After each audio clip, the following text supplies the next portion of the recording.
My parents let me go without breathing for 4 minutes because my twin sisters claimed I was faking. Now, CPS doctors are revealing the years of neglect I went through. In my family, there was one rule. I needed my twins' approval before I could receive medical care. One evening, while watching Emily rehearse her birthday speech, my lungs started to tighten. I reached for my inhaler on the coffee table, but my mom took it away.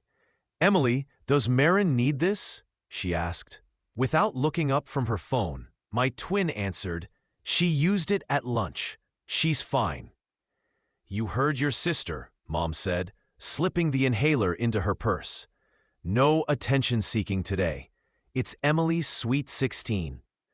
That rule had been in place since we were 12, ever since I was accused of faking pneumonia during Emily's ballet recital. I hadn't faked it, but Emily said I had, and from that point forward, every headache, fever, or asthma attack had to be approved by her first. The wheezing began. My doctor once explained that the sound was my body's alarm system. "Marin," my dad called from the doorway, "what do we do if you say you're sick?" I knew the answer. Ask Emily. And what did Emily say? Finally looking up, annoyed, Emily snapped, "I said she's fine. Do you have to make everything about you?" My chest tightened further. Each breath felt like trying to inhale through a coffee straw. "Please," I gasped. "Hospital." Mom turned toward Emily, torn. But instead of helping me, she tried to comfort her. "She's doing it again, sweetie. Don't worry." Then to me, "Marin, go to your room if you're going to act like this. The modeling scout will be here soon." I tried to stand but nearly fell, grabbing the couch for support. My fingernails were turning blue. "Look," I pleaded, holding out my hands. Emily laughed. "She probably painted them. Remember when she faked fainting at my recital?" The doorbell rang. Guests started to arrive. "Marin, disappear," Dad ordered. "Emily's scout is coming. We don't need you wheezing around." I struggled to breathe. My lungs were fighting for air, my shirt rising and falling visibly with every labored breath. "Mom, please, I need the hospital." But Mom only looked at Emily again. "Your sister's asking for the hospital. What do you think?" Emily stepped directly in front of me, blocking my parents' view. For a split second, I saw a flicker in her eyes. Then she declared loudly, "She's faking. She's just upset Rowan's coming." "I knew it," Mom said. "Marin, stop this immediately." Blood filled my mouth as I started coughing. Emily's best friend, Veronica, froze. "Oh my gosh, what's happening to her?" "She's just being dramatic," Emily insisted. The doorbell rang. Guests started to arrive. "Marin, disappear," Dad ordered. "Emily's scout is coming. We don't need you wheezing around." I struggled to breathe. My lungs were fighting for air, my shirt rising and falling visibly with every labored breath. "Mom, please, I need the hospital." But Mom only looked at Emily again. "Your sister's asking for the hospital. What do you think?" Emily stepped directly in front of me, blocking my parents' view. For a split second, I saw the flicker in her eyes. Then she declared loudly, "She's faking. She's just upset Rowan's coming." "I knew it," Mom said. "Marin, stop this immediately." Blood filled my mouth as I started coughing. Emily's best friend, Veronica, froze. "Oh my gosh, what's happening to her?" "No, Emily, she's coughing blood," Veronica replied. Emily moved in front of me again. "Everything's fine. Go help with decorations." But Veronica, who was studying pre-med, rushed past her. "She's just being drama." "No, Emily, she's coughing blood," Veronica replied. Emily moved in front of me again. "Everything's fine. Go help with decorations." But Veronica, who was studying pre-med, rushed past her and grabbed my wrist. "Her pulse is racing. This is a medical emergency." "We don't handle medical emergencies without Emily's permission," Dad said flatly, as if it were normal. "What?" Veronica was horrified. "Emily knows her best," Mom explained. "She can tell when Marin's really sick versus when she's putting on a show." But Veronica was already dialing 911. "She's in respiratory failure." "Give me that phone," Dad demanded. "With all due respect," Veronica shot back, "your daughter is dying." "Emily," Mom pressed, "is Marin dying?" Emily hesitated, the attention shifting away from her birthday. Then she said firmly, "No, she's not dying. She does this every time something important happens to me."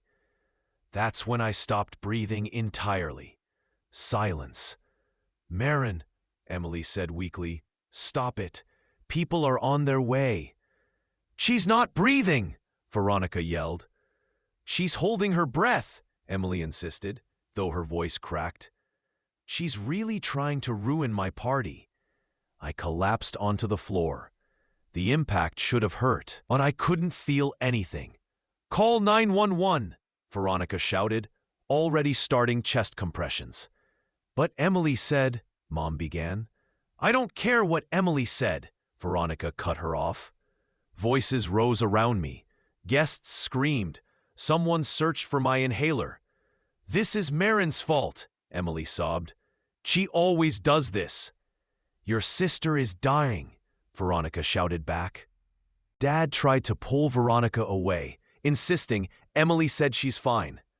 Through the fading darkness, I heard Rowan's voice. "What are you doing? She's blue. She's actually blue." Emily's scream was the last thing I heard. "You're supposed to be on my side."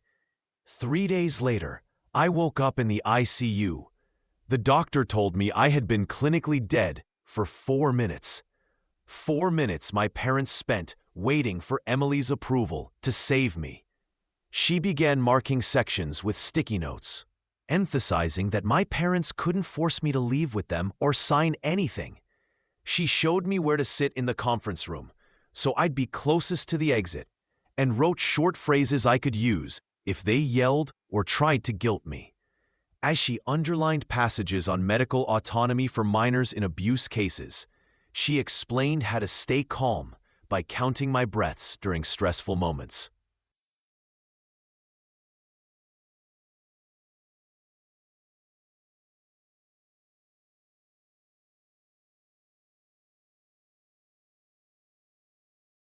She promised to sit beside me, take notes on everything said, and if I ever needed a break, I could tap her arm twice and we'd leave immediately. The next morning, Veronica handed me a manila envelope before class. Inside was her formal statement, 4 pages filled with medical terminology describing my condition that night, including my pulse and breathing patterns. She noted that my lips were cyanotic and my nails showed oxygen deprivation, using language from her pre-med classes to highlight the seriousness. She signed and dated it, adding that copies were already given to Camilla and the investigator. After chemistry on Wednesday, as I packed up my locker, Emily appeared behind me, slammed the door, and grabbed my wrist. She twisted it, demanding I tell everyone I was fine and that the situation was exaggerated. When I tried to pull away, she dug her nails in, scratching my skin, yelling that I was ruining her life. I broke free, but she spun me around so hard I dropped my books. Students stopped to watch as she screamed that I was jealous and wanted attention. I picked up my books silently and went straight to the nurse, who photographed the scratches and filed an incident report. That night, I scrolled through social media, reading comments about the party. Some students said they saw me turning blue, while my parents argued with Veronica instead of helping. Others, mostly Emily's friends, claimed I exaggerated to ruin her birthday. One classmate wrote a long post confirming she had seen my asthma attacks before and knew they were real. The debate escalated, with some posting screenshots of Emily bragging about controlling my medical choices. On Thursday, I sat in the conference room between Olivia and the principal as my parents entered with their lawyer. My mom cried, saying I was dramatic, while my dad insisted Emily knew me best. They argued the permission rule was only to stop me from seeking unnecessary care. When they finished, I calmly explained how the rule started when I was 12, then described times Emily denied me treatment. The principal's face changed when I said I waited 6 hours with a broken finger because Emily was at a sleepover, and that I endured strep throat for 2 weeks because she thought I was lying. The principal began writing notes quickly. When my parents' lawyer tried to interrupt, the principal told me to continue, so I listed every incident I could remember. Later that week, Camila told me about her interview with Emily, who insisted I had faked illnesses for years. She brought up supposed dates of sick days, but most didn't match school records. Camila then showed Emily my medical files from when I was 12, including x-rays of lung scarring from untreated pneumonia. Emily went silent, then claimed she didn't remember. By Monday, the pediatric clinic faxed 15 years of records to Dr. Mercer. He reviewed them carefully, finding 7 instances of delayed care for serious illnesses, all coinciding with Emily's events, like recitals or competitions. He laid out the pattern with sticky notes and later drafted a 5-page opinion, concluding the delays constituted medical neglect and could have been fatal. His report included lung scans showing scarring and blood tests revealing untreated infections. That night, my parents flooded my phone with texts, threatening to cut off my college fund and leave me homeless unless I told CPS I was exaggerating. I took screenshots and sent them to Camila and Sarah Alcott, the civil attorney Olivia had introduced. Sarah filed for a protective order the next day, supported by the threatening texts. That weekend, I sat at Veronica's table writing a timeline of every illness I remembered. I listed the date, diagnosis, Emily's activity that day, and whether I got treatment. After 3 hours, I had documented 27 cases where Emily denied me care. Soon after, Rowan left me a voicemail describing how he saw me turn blue at the party while my father stopped Veronica from calling 911. He also mentioned he had filmed part of it for Emily's birthday montage, including my dad saying they needed Emily's approval. At the protective order hearing, my parents' lawyer argued this was a private matter, and parents had the right to decide medical care. The judge interrupted, asking if they really required one child to approve another's inhaler use during an asthma attack. My mom claimed Emily knew me best, but the judge's expression hardened. After 40 minutes, the judge granted the protective order. Later, Emily posted online blaming me for ruining her modeling prospects, but many students criticized her, saying she let me nearly die. Some of her friends even unfollowed her. CPS's preliminary report soon arrived, describing extreme medical negligence and recommending parenting classes with monitored visits.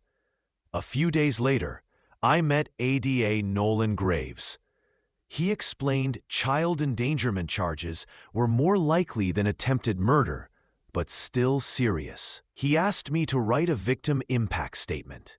When my parents filed a complaint claiming Veronica's family isolated me, CPS dismissed it as baseless and warned false reports could lead to prosecution. Dr. Mercer later confirmed my lung function had improved significantly now that I managed my asthma properly. Olivia created accommodations plan, ensuring I always had access to my inhaler at school. Rowan offered to testify, and we agreed he would stick to what he directly saw at the party. Camila and Sarah helped me prepare for court, practicing calm and factual testimony. I later had a mild asthma flare in gym class, but handled it calmly with my inhaler and peak flow meter. My teacher praised me for being prepared, and for the first time, I felt in control of my health. When my parents later violated the protective order by approaching me at school, security quickly intervened. Soon after, Emily confronted me again in the hallway, screaming that I ruined her life. I recorded her and gave it to the principal, leading to a disciplinary hearing. She was suspended from activities and issued a no-contact order at school. That weekend, Nolan confirmed misdemeanor charges were filed against my parents. Sarah helped me write my victim impact statement, focusing on facts, not emotion. At the arraignment, my parents pled not guilty, and the trial was set. After testimony from witnesses and medical experts, their lawyer negotiated a plea deal, pleading guilty to a lesser felony, with mandatory classes and supervision. The judge also reinforced that Emily would never again have authority over my medical care. CPS later closed its active investigation, leaving periodic check-ins. Veronica's family invited me to stay as long as I wanted, even until graduation. For the first time, I felt part of a family that genuinely cared for me. Dr. Mercer later showed me test results proving my lung function had nearly returned to normal with proper treatment. Olivia helped me organize a safety file with all documents and rights clearly outlined. Rowan and I slowly rebuilt our friendship, while Emily sent a message acknowledging mistakes but refusing to apologize. I chose not to respond, valuing my peace over an answer.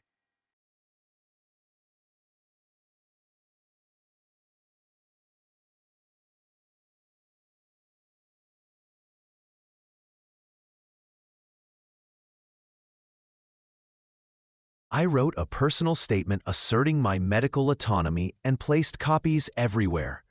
Looking back, I had legal protection, stable housing, proper care, and support from people who valued my safety. Though the trauma remained, I was no longer trapped under Emily's control.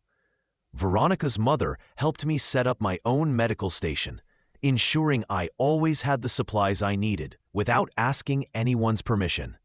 For the first time since childhood, my asthma was under control, and I felt secure, independent, and hopeful for the future.